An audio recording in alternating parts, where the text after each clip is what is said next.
Olá, seres curiosos, tudo bem? Eu sou a Cacau Oliveira. E eu sou a Anne Rodrigues. E vocês estão ouvindo o Tá Por Dentro dessa História? Chegou o mês de dezembro e com ele duas celebrações muito importantes, o Natal e o Ano Novo. Assim como trouxemos todo o contexto por trás do Halloween em outubro, hoje vamos falar sobre o Natal, sua origem e seus simbolismos. Atualmente, o Natal é uma das datas mais esperadas do ano. É quando as famílias se reúnem para celebrar, trocar presentes e, em muitas casas, comemorar o nascimento de Jesus Cristo, a maior personalidade da religião cristã. Porém, muitos estudiosos discordam que Jesus nasceu nessa data e, inclusive, ainda não conseguiram definir com exatidão. No programa de hoje, vamos trazer as hipóteses mais difundidas a respeito da origem da comemoração do Natal. Antes de começar, nós queremos enfatizar que o propósito do programa não é confrontar ou ofender nenhuma crença ou religião, seja cristã ou pagã. Nosso intuito é trazer para vocês as discussões e informações que temos acerca desse assunto, assim como de qualquer outro que apresentamos aqui no podcast. Além de homenagear essa data que é tão rica em informações culturais. E que faz parte de muitas tradições ao redor do mundo. Sobre as referências, para elaborar o tema de hoje, elas foram o site National Geographic, o site Universidade Tiradentes, o site do Instituto de Cinema de São Paulo, A Criação do Natal, por Veridiana Domingos, o blog Bíblia para Leigos, o site Referência, o site do Círculo de Cultura Bíblica, o site do Quero Bolsa, o site da Enciclopédia Britânica, o portal da Opus Dei, o blog Ensinar História Joelza Esther Domingues, o site Jafé Numismática e o site Segredos do Mundo do portal R7. Agora, bora partir para o episódio. Para começar, Sextus Július Africanus foi um importante historiador, autor e cronista que viveu entre os séculos 2 e 3 depois de Cristo. Não se sabe muito sobre sua infância e juventude, mas acredita-se que ele tenha vindo da África por conta do seu nome ou então de Jerusalém, em Israel. Július era fluente em latim e grego e provavelmente também tinha algum conhecimento do idioma hebraico. Nosso amigo era poliglota. Ele era. E ele se apresentava em círculos de pessoas muito influentes, e talvez até tenha tido uma certa proximidade com o imperador romano Alexandre Severo, porque há indícios de que ele enviou uma carta ao imperador e também porque dedicou sua obra Os Bordados para esse governante. Essa obra foi uma coleção no estilo de enciclopédia que tinha 24 volumes e abordava diversos assuntos, como agricultura, guerra, medicina, ciências naturais e magia. A crônica cristã mais antiga se chama Cronologias e também foi escrita por Július Africanus, sendo sua obra mais renomada, apesar de que recentemente tem se especulado sobre a existência de uma outra crônica cristã que antecede a essa. Com a associação de Júlio sobre a história judaico-cristã e a história greco-romana, ele se estabeleceu como pioneiro dos estudos voltados para a cronologia cristã. E foi durante esses estudos que no ano de 221 ele estipulou o ano de 5.500 desde Adão em 25 de dezembro como a data para o nascimento de Cristo. Agora, partindo para uma outra hipótese que fala sobre a origem do Natal, ainda nos manteremos no Império Romano, mas vamos dar um salto até meados dos anos 300 depois de Cristo. Durante muitos anos, até mesmo depois da morte de Jesus, o cristianismo era uma religião marginalizada em Roma, onde os cristãos eram perseguidos e até mesmo mortos. E nesse período, as tradições cristãs eram realizadas por pequenas comunidades às escondidas. E o imperador Diocleciano, que governou entre 284 e 305 d.C., foi o último imperador romano a perseguir severamente os cristãos. Ele mandava destruir templos, ordenava que Bíblias fossem queimadas e coordenava uma série de movimentos para extinguir o cristianismo. Já o seu sucessor, Constantino, se mostrou bastante favorável ao cristianismo, sendo ele o responsável por decretar o Edito de Milão, que garantia a liberdade de religião a todos os cultos. Acontece que Constantino era adepto do enoteísmo, que é uma crença religiosa onde se assume a existência de vários deuses, mas considera apenas um deles como um deus supremo. É importante ressaltar que ele é diferente do monoteísmo, onde a crença é de que exista somente um deus. Inclusive, na Bíblia, principalmente no Antigo Testamento, estudiosos citam a aparição do enoteísmo, quando outros deuses são mencionados, porém são tidos como falsos deuses, porque o Deus de Israel era apontado como o único e verdadeiro Deus. Falamos sobre o enoteísmo porque Constantino era a favor do cristianismo, mas cultuava outros deuses, incluindo o deus Sol, e nessa época, no calendário romano, foi introduzida a celebração do nascimento do Sol Invictus, que traduzindo seria o Sol Invencível ou Sol Invicto.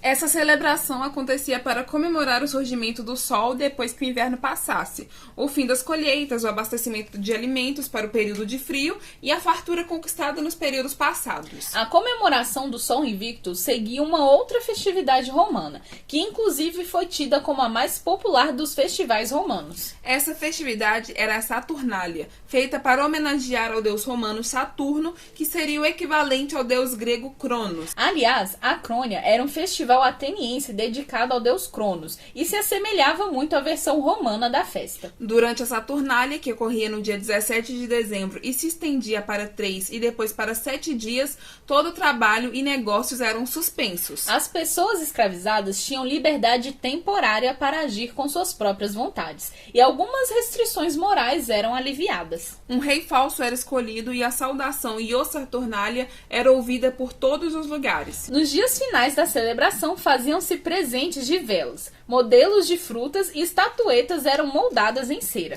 Esse encerramento ganhou o nome de Siglária. E uma outra curiosidade sobre a Saturnália é que muitos estudiosos apontam que o Mardi Gras tem um certo nível de influência dela. Voltando a falar sobre o Sol Invicto, aqui entra uma divindade que foi introduzida em Roma pelos persas e seus cultos eram muito presentes na cultura romana durante um certo período. Mitra remonta à divindade indo-iraniana do zoroastrismo, e no persa antigo o significado de seu nome é luz, sol, misericórdia e amor. Ele protegia as relações interpessoais e velava a verdade. Era descrito como tendo 1000 ouvidos, 10.000 olhos, alto e com pleno conhecimento. Estava sempre acordado e era muito forte. Uma curiosidade, gente, é que o zoroastrismo é a segunda religião mais antiga do mundo e ela é baseada em ensinamentos de um profeta que chamava Zoroastro.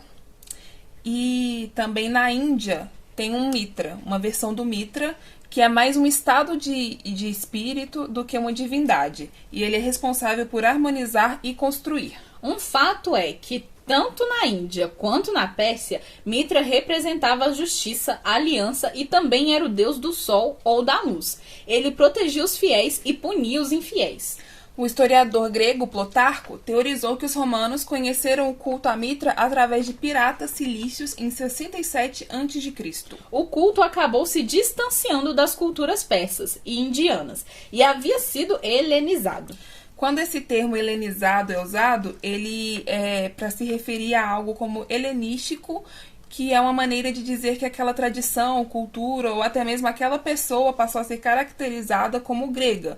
Ela assumiu costumes gregos. Ou seja, quando esse culto foi helenizado, quer dizer que ele sofreu influências gregas e foi adaptado a esse povo. Bom, um ponto importante é que o culto a Mitra, ou mitraísmo, é considerado uma religião de mistérios. As religiões de mistérios, ou apenas mistérios, são aquelas de que pouco se sabe, porque seus cultos e costumes eram secretos e apenas eram revelados para seus seguidores e fiéis. Eu adorei esse termo, religiões de mistérios. Os mistérios de Eleusis, o ritual de iniciação a Deméter e Perséfone, também é chamado de mistérios. E outros deuses que possuem mistérios, por exemplo, são Ísis, Dionísios, Serapis e vários outros. Os cultos de Mitra eram celebrados em templos subterrâneos que ficavam muitas vezes escondidos debaixo de outras construções. Um desses templos, chamados de Mitreus, do latim Mitreum, foi encontrado abaixo da Basílica de São Clemente, em Roma. Estudando a estrutura de um mitreu, pesquisadores são induzidos a crer que os seguidores se reuniam para uma refeição e, com evidências arqueológicas, ao que parece, as pessoas que eram iniciadas ao mitraísmo ficam nuas, ajoelhadas e com os punhos amarrados e de olhos vendados. A iniciação passava por 7 estágios, ou graus, e cada um deles era regido por um planeta. Então, nos 3 primeiros graus, Corvo representa Mercúrio, Nifo, Vênus, Soldado, Marte. E depois vinham Leão, que simbolizava Júpiter, Persa, a Lua, o mensageiro do Sol, que representava o Sol, e o Patriarca era o último estágio e se relacionava com Saturno. Tá, Cacau, mas fala pro pessoal do porquê falar sobre o mitraísmo. Porque durante os séculos 3 e 4, o mitraísmo foi uma religião muito importante em Roma, sendo que o dia 25 de dezembro era dedicado ao deus Mitra, conectando ele ao solstício de inverno e às mudanças das estações. Lembram que a celebração do Sol Invicto também ocorria em 25 de dezembro? Então, essa festividade era relacionada ao próprio Mitra, porque ele sempre esteve muito ligado a esse astro e aos seus simbolismos. Porém, o que acontece é que no século IV depois de Cristo, o culto a Mitra, que era apoiado e realizado principalmente por soldados do Império Romano, entrou em rivalidade com o cristianismo, que era uma religião recém-desenvolvida na época e que acabou ganhando ainda mais espaço na sociedade depois que foi decretada a liberdade de culto. Nessa altura do campeonato, o cristianismo, que era uma religião marginalizada, tomou conta de toda Roma, e os cristãos passaram a perseguir os seguidores de Mitra, porque viam seus cultos como uma ameaça. Agora ficou o contrário, né?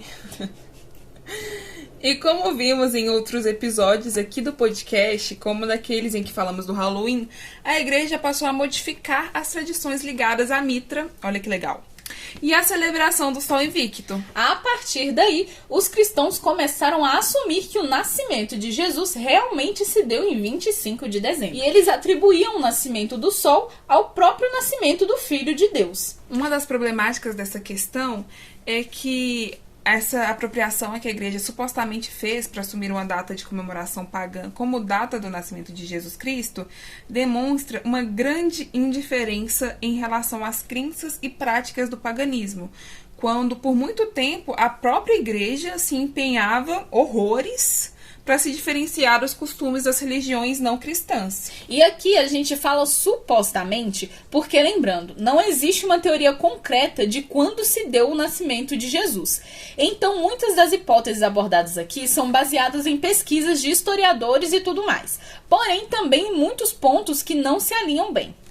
O próprio fato de existir mais de uma vertente para a origem da data do nascimento já mostra como existem incertezas sobre o assunto. Principalmente porque a Bíblia, que é um dos principais instrumentos para estudar a trajetória de Cristo, não aponta claramente uma data para o nascimento de Jesus.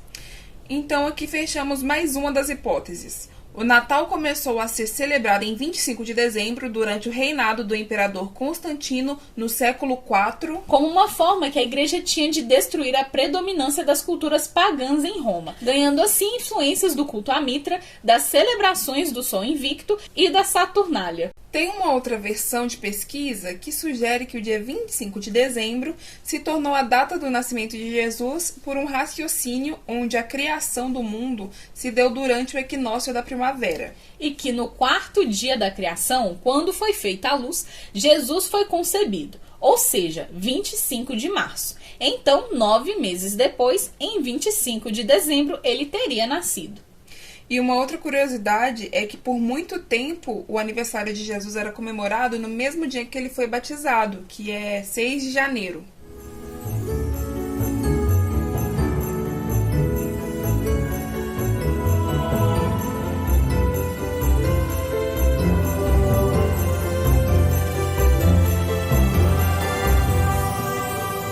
Ok. Agora que fechamos as possibilidades em volta dos estudos relacionados ao nascimento de Cristo, vamos partir para a festividade em si. A gente vai tentar falar aqui baseado no esqueminha que a gente fez para ficar menos confuso. Quanto à liturgia específica do Natal, ela começou a ser amplamente comemorada no século IX, mas ainda não tinha tanta importância quanto a Sexta-feira Santa ou a Páscoa. E um adendo aqui, gente, é que liturgia se refere a celebrações religiosas. E em relação aos costumes atuais do Natal, nenhum deles tem bases litúrgicas ou teológicas, e em sua maioria são bem recentes. Não se sabe ao certo sobre a origem da tradição de se montar a árvore de Natal, Mas tem uma hipótese de que esse costume foi reconhecido pela primeira vez em Estrasburgo, em 1605, quando pinheiros foram decorados com maçãs. Uma outra hipótese é de que as decorações de árvores tenham começado na Alemanha. A árvore no Natal simboliza a promessa da primavera que está por vir e tem conexão com a Saturnália, que falamos mais cedo. Já a estrela, que vem no topo da árvore, significa esperança, sacrifício e amor para toda a humanidade.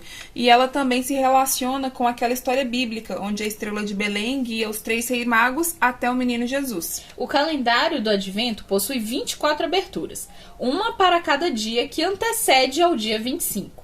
Ele foi criado, segundo a Enciclopédia Britânica, por uma dona de casa de Munique, que se cansou de ter que responder indefinidamente quando o Natal chegaria. E então, em 1851, surgiram os primeiros calendários para serem comercializados na Alemanha. A coroa do Advento anteriormente possuía 24 velas, mas era uma grande quantidade, então foi reduzida para 4. A coroa representa esperança, paz, alegria, amor e geralmente as velas são acesas uma a cada domingo do mês. Já a tradição da troca de presentes, que remonta ao século XV, se consolidou ao final do século XVIII.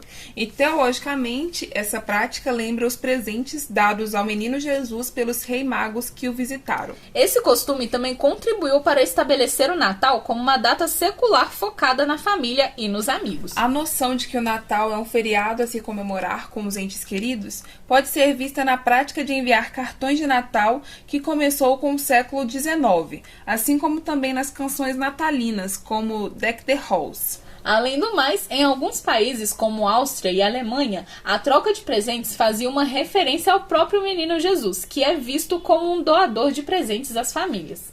Em alguns países europeus, São Nicolau aparece dando doces e outros presentes para crianças em seu dia de festa, que é 6 de dezembro. Chegando na América do Norte, São Nicolau foi transformado em Papai Noel, sob influência do poema Uma Visita de São Nicolau ou Era a Noite Antes do Natal. E o velhinho que vem durante a noite também recebeu essa conexão sobre doar presentes. E falando sobre Papai Noel, é impossível não lembrar das famosas renas que puxam o seu trenó. Seus nomes são Prancer, Dasher, Dancer, Vixen, Donner, Comet, Cupid, Blitzen e Rudolph.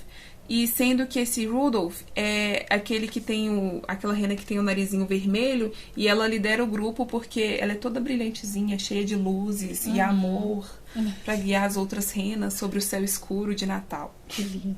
Que lindo.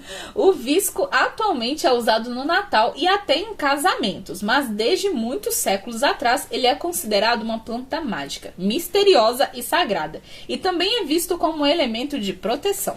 Por isso, tem-se a crença de que pendurar um visco na porta das casas afasta os espíritos malignos. O sino também garante ao Natal a ideia de acolhimento e união, uma vez que os sinos natalinos têm a finalidade de guiar as ovelhas perdidas de volta, demonstrando que todos são importantes para Deus. O presépio é um dos símbolos mais marcantes, principalmente para os cristãos, e apresenta o momento do nascimento de Jesus. Normalmente, ele traz as esculturas de José, Maria, dos 3 magos, o recém-nascido Jesus, os pastores, os anjos e os animais do estábulo. As cores verde e vermelho, que são as mais predominantes no Natal, foram acrescentadas à celebração também com influência da Saturnália. E as meias de Natal têm uma historinha muito interessante por trás. Aparentemente, o Papai Noel quis ajudar uma família pobre, mas preferiu se manter anônimo. Então, para que não fosse descoberto, ele jogou algumas moedinhas pela chaminé e elas acabaram caindo dentro de umas meias que estavam penduradas lá para secar. A pomba branca traz de volta a ideia da troca de presentes, porque os pastores também ofereceram presentes no nascimento de Jesus, como mel, pombas e frutas. No final do século XIX, os elfos chegaram também nas tradições natalinas. Isso porque, no folclore escandinavo, germânico e britânico, essas criaturas imortais são capazes de proteger os lares contra o mal, mas também pregam peças em pessoas que apresentam um comportamento ruim. São muitos os símbolos do Natal, e além desses que explicamos aqui, tem muitos outros, como As luzes natalinas, os enfeites, o panetone, que surgiu na Itália, inclusive. Os biscoitos de Natal, como o de gengibre, que é bastante conhecido. A ceia, que é um dos grandes destaques da comemoração do Natal. Os jogos, como o famoso Amigo Oculto. O azevinho, que também está presente na celebração da Saturnália. A poinsettia, que é uma flor vermelha em forma de estrela. Os famosos bastões doces de Natal. Os selos natalinos. Os cartões de Natal. O trenó do Noel. As velas, que aparecem em muitos momentos. O boneco de neve e os anjinhos natalinos, que são portadores das boas novas ao anunciarem o nascimento de Jesus. Em relação à etimologia da palavra, o termo em inglês Christmas pode ser traduzido como missa no dia de Cristo, e é bem recente também. Quanto ao termo Iule, que era utilizado anteriormente, especula-se que tem origens germânicas ou anglo-saxãs e que se refere à festa do solstício de inverno. A palavra alemã Weihnachten significa noite sagrada. No português, a palavra vem do latim natalis, que por sua vez é derivada do verbo nascer, nascor. E nos idiomas francês, italiano e espanhol, as respectivas palavras Noela, Natal e Navidad correspondem à natividade. Apesar das diferentes discussões sobre a origem do Natal ou sobre o nascimento de Jesus, um fato é que nos dias de hoje o Natal tem sido uma grande fonte de renda para o comércio que aproveita da data para obter lucros. Seja em cima de venda dos próprios itens relacionados ao Natal, como também foi muito difundida aquela ideia de que o Natal é uma época para gastar. É na compra dos presentes, na compra de roupas novas para participar das festas, na compra de viagens para aproveitar o feriado que vem com a data e muitos outros pontos. Só que não podemos nos esquecer que por trás disso tudo tem um significado muito maior. Além da crença cristã também. Porque independente de qual religião você seja, ou se não é adepto de nenhuma religião, o Natal se tornou uma data para reunir amigos e família. É uma época para cultivar carinho, recordações, compartilhar novidades, trocar ideias, amar e ser amado. Às vezes tem uma confusãozinha, uma treta. Rola um negocinho. Aí jogam as verdades na cara do parem, aquele primo que você não vê sempre. Mas enfim, tá, o importante é estar todo mundo junto, gente. Então, com tudo que a gente viu aqui, tudo que a gente comentou, dá pra perceber que o Natal ainda causa muitos debates nos campos de estudos teológicos e sociais. Mas para muitas pessoas é considerada a melhor época do ano. Por isso, queremos dedicar esse episódio a todas essas pessoas que amam a data, independentemente do motivo pelo qual gostam. Aproveitem muito com seus amigos, família, filhos, maridos, esposas, namorados, namorada. Só aproveitem. Aproveitem também esse clima de comemoração e troca de ideias para curtir nosso episódio e compartilhar com aquela pessoa com quem você adora passar o Natal junto. Seja pelo YouTube ou pelo Spotify, siga o podcast para ficar por dentro de tudo. Nos siga também pelo Instagram, no @dentro_da história. Lembrando que podem nos mandar mensagem por esse perfil e também pelo e-mail, tá por dentro dessa história, @gmail.com. Na próxima semana vamos postar o episódio sobre o signo de Escorpião. E na semana seguinte vamos falar sobre o Réveillon. Então fiquem atentos às notificações curiosas. Um abraço enorme e até o próximo episódio. Esse episódio foi gravado por Carolina Oliveira e Flaviane Rodrigues. Roteirizado por Carolina Oliveira. Editado por Flaviane Rodrigues. E as artes do episódio foram feitas por Carolina Oliveira e Flaviane Rodrigues.